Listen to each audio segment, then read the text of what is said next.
Ketua Dewan Perwakilan Rakyat dan Komisi Pemberantasan Korupsi membantah adanya konflik di antara kedua lembaga terkait langkah KPK menggeledah ruang kerja Muhammad Al-Amin Nasution. Ribuan buruh di Deli Serdang, Sumatera Utara mogok massal dan unjuk rasa sebagai bentuk protes terhadap pemerintah dan pihak perusahaan yang belum juga memberikan upah layak. Dari Senayan City, Jakarta, inilah Liputan 6 Malam.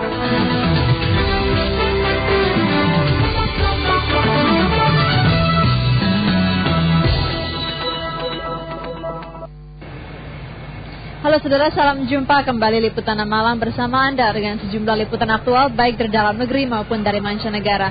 Dan saudara, bersama saya Gadis Parengkuan, kita mulai dengan informasi pertama.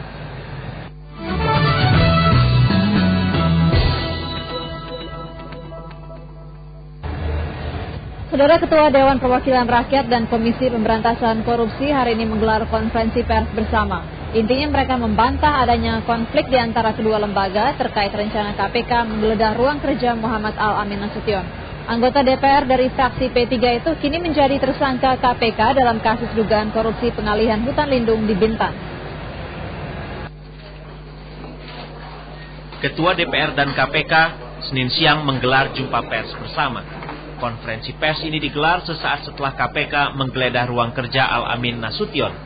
Kepada wartawan, pimpinan dua lembaga membantah adanya ketegangan di antara mereka terkait kasus Al-Amin. Saya kira memang sementara selama ini hubungan saya dengan Pak Antasari juga tidak ada soal, tidak ada masalah.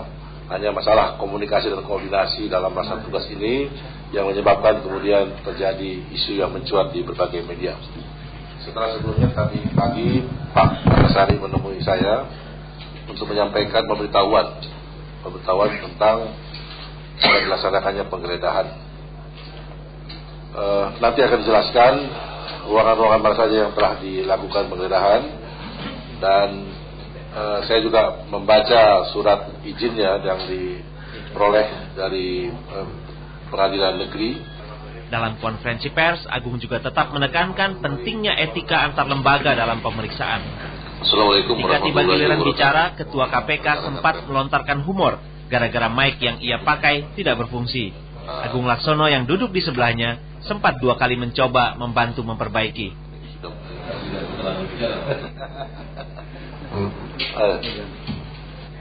Tidak ada sampai dengan hari ini konflik kepentingan antara DPR dan KPK. Itu kita luruskan. Tidak ada. Yang kedua adalah bahwa pada hari ini penggeledahan sesuai dengan proses penyidikan yang didasari pada Undang-Undang 30 2002 maupun Undang-Undang 881 tentang KUHP sedang berjalan, dan penggeledahan dilakukan di 6 ruangan sesuai dengan penetapan Pengadilan Negeri Jakarta Pusat nomor 13. Kepada wartawan, Antasari menegaskan penggeledahan ini dilakukan sesuai prosedur. Selain Ketua DPR, konferensi pers itu juga dihadiri oleh Badan Kehormatan yang sebelumnya juga keberatan dengan penggeledahan KPK yang dianggap tidak sesuai prosedur dan etika. Tim Liputan 6 SCTV melaporkan dari Jakarta. Presiden Susilo Bambang Yudhoyono kesal dengan silang pendapat antara DPR dan KPK beberapa waktu lalu.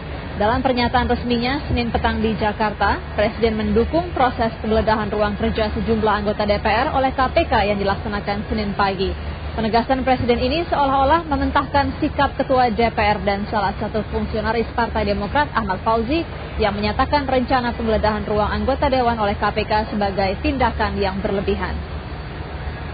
Saya juga memantau telah dilakukan penggeledahan sesuai dengan kewenangan yang dimiliki KPK serta sesuai dengan aturan KUHP yang berlaku.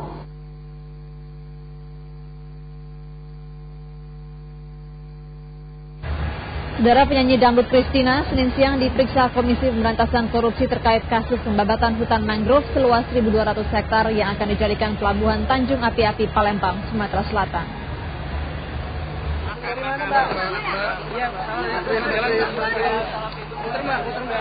Ini dia Christina, pedangdut yang juga istri tersangka kasus dugaan suap Al-Amin Nasution. Sejak suaminya dijadikan sebagai tersangka korupsi oleh KPK, Christina sempat beberapa kali mendatangi gedung KPK. Senin siang, Christina memenuhi panggilan KPK untuk diperiksa dan meninggalkan gedung tersebut sekitar pukul 13 waktu Indonesia Barat untuk makan siang.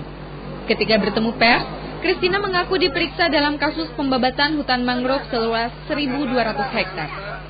Christina kembali mendatangi KPK pukul 16. Keberadaan Christina kali ini di KPK memang tidak ada kaitannya dengan kasus suaminya Al-Amin Nasution. Christina diperiksa atas dugaan kasus korupsi hutan mangrove yang digunakan untuk pembangunan pelabuhan Tanjung Api-Api, Palembang. Gadis Perempuan dan Joni Akbar melaporkan dari Jakarta.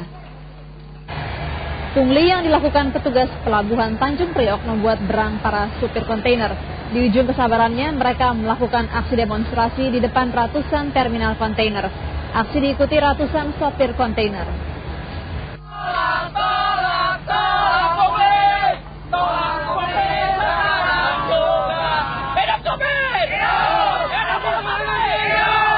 Muak dengan pungli.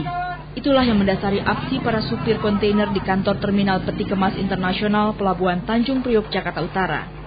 Mereka memprotes maraknya pungli yang tidak hanya dilakukan oleh para preman, tapi juga petugas. Mulai dari preman berdasi, semuanya menjajah kita saudara. Dengan saja kita untuk merdeka, benar-benar merdeka. Indonesia merdeka! Merdeka! Merdeka! Menurut para supir, tidak sedikit uang yang harus mereka keluarkan agar bisa keluar masuk pelabuhan Tanjung Priok. Setiap hari mereka harus menyiapkan uang pelicin sebesar 20 hingga 30 ribu rupiah bagi para petugas. Sebagai simbol ketamakan petugas yang melakukan pungli, para supir menyerahkan bangkai seekor musang kepada petugas keamanan. Deden Yulines melaporkan dari Jakarta. Ribuan buruh di Deli Serdang, Sumatera Utara melakukan mogok massal dan berunjuk rasa sebagai bentuk protes terhadap pemerintah serta pihak perusahaan yang hingga kini belum memberikan upah layak bagi mereka. Aksi itu sempat diwarnai kericuhan setelah para buruh melakukan sweeping ke pabrik-pabrik dan memaksa buruh pabrik yang tidak berunjuk rasa ikut bergabung. Setelah berkumpul di lapangan Garuda, Tanjung Morawa, Deli Serdang, Sumatera Utara, ribuan buruh yang tergabung dalam Aliansi Buruh Deli Serdang kemudian melakukan konvoi di Jalan Lintas Sumatera. Sepanjang jalan, para buruh melakukan sweeping ke setiap pabrik yang dilalui untuk mengajak buruh yang masih beraktivitas turut bergabung dalam aksi yang digelar sebagai peringatan Hari Buruh Internasional 1 Mei mendatang.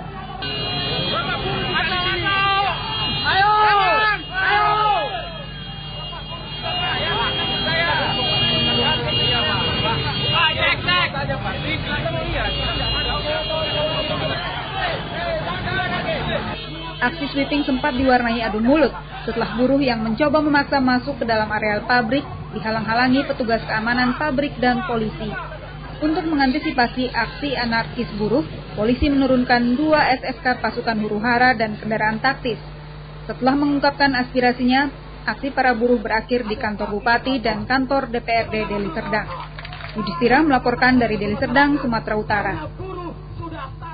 Beralih ke informasi mancanegara, saudara, korban tabrakan kereta di Provinsi Shandong, Cina terus bertambah. Jika data awal menyebut ada 60 orang korban tewas, data terbaru menunjukkan sedikitnya 70 orang telah tewas. Korban luka pun bertambah hingga menjadi 420 orang. Jumlah korban diyakini akan terus naik mengingat banyaknya korban yang jatuh dalam insiden terburuk sejak 1997 ini.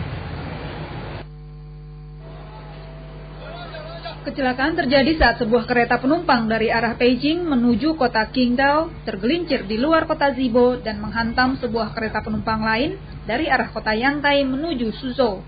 10 gerbong kereta terguling dalam kecelakaan yang terjadi Senin subuh ini.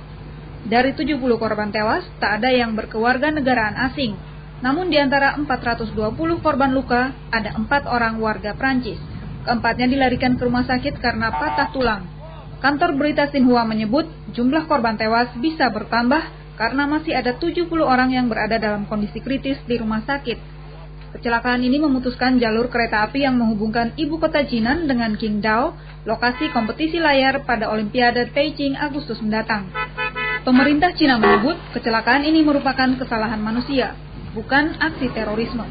Akibat kecelakaan ini, 2 pejabat tinggi dinas kereta api di Shandong dipecat. Ini merupakan kecelakaan besar kedua di Shandong tahun ini dan merupakan kecelakaan kereta terburuk di Cina sejak tahun 1997.